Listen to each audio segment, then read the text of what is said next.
Hi అండి, welcome to Suji vlogs. నేను మీ లక్ష్మీ సుజాత. ఈరోజు మనము షర్బత్ తయారు చేసుకుందాము. ముందుగా ఒక గ్లాస్ అయితే తీసుకొని ఒక నిమ్మకాయని మొత్తం ఒక నిమ్మకాయ అంతా చిన్న సైజ్ అయితే మొత్తం అంతా పిండేసుకోండి.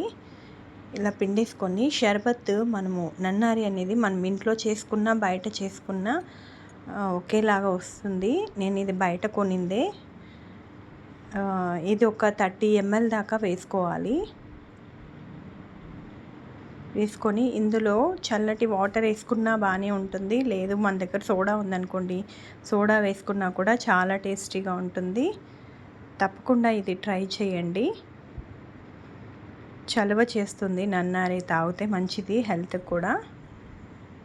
మీకు నచ్చినట్టయితే లైక్ చేయండి, షేర్ చేయండి, కామెంట్ చేయండి, సబ్స్క్రైబ్ చేయండి.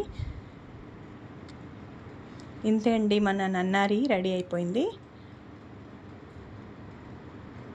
చూడండి ఎంత కలర్ఫుల్గా ఉందో. తప్పకుండా ట్రై చేయండి.